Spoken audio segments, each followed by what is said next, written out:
সাত সকালে ব্রিজের নিচে নিথর দেহ গাজলে দিনমজুরের রহস্য মৃত্যু ঘিরে চাঞ্চল্য। সাত সকালে খাড়ির ব্রিজের নিচ থেকে এক ব্যক্তির নিথর দেহ উদ্ধারকে কেন্দ্র করে চাঞ্চল্য ছড়ালো মালদার গাজল থানার কসবা এলাকায়। মৃতের নাম নন্দ দাস। তিনি সরকারপাড়া এলাকার পালপাড়া গ্রামের বাসিন্দা এবং পেশায় দিনমজুর।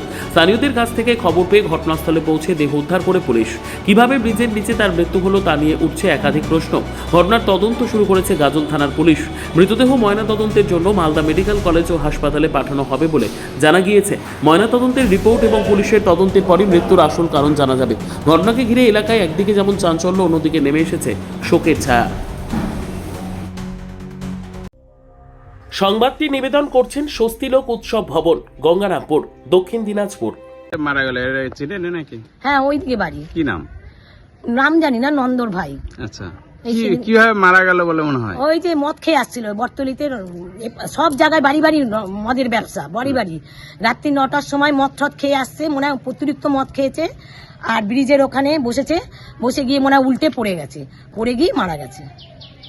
ওখানে মদের ঠেকটা আপনারা যথেষ্ট বন্ধ করুন তাড়াতাড়ি।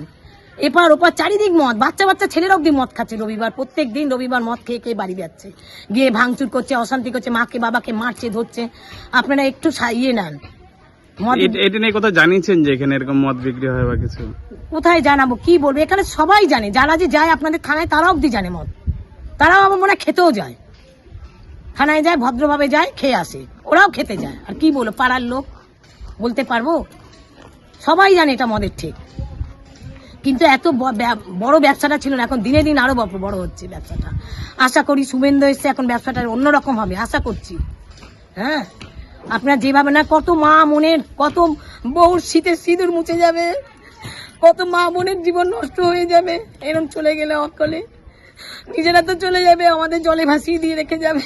আমরা কোথায় যাব, কার কাছে যাব, কাকে বলবো? সেই জন্য আপনাদের বললাম, আপনারা একটা ব্যবস্থা করুন, একমাত্র আপনারাই পারেন ব্যবস্থা করতে, আপনারা করুন ব্যবস্থা। বাসিন্দা নন্দ দাস ওনার নাম, বেশি বয়স না, 50-এর নিচেই হবে।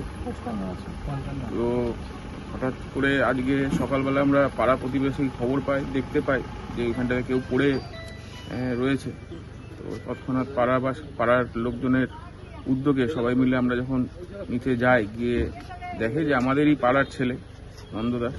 অনেকদিন ধরে তিনি অসুস্থতায় ছিলেন, কিন্তু এইভাবে হঠাৎ করে চলে যাবেন আমরা কেউ বুঝতে পারিনি। হয়তো রাত্রেবেলা কোনোভাবে উপর থেকে হয়তো খাড়ির যে ব্রিজটা রয়েছে হয়তো কোনোভাবে পড়ে গেছেন, পড়ে গিয়ে এই দুর্ঘটনাটা ঘটেছে।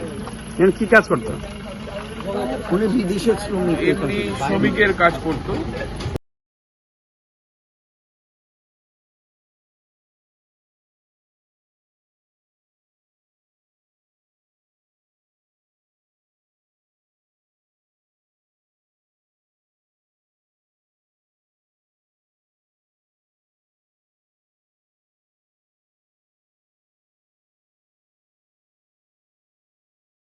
ব্যুরো রিপোর্ট, উত্তর বাংলা সংবাদ।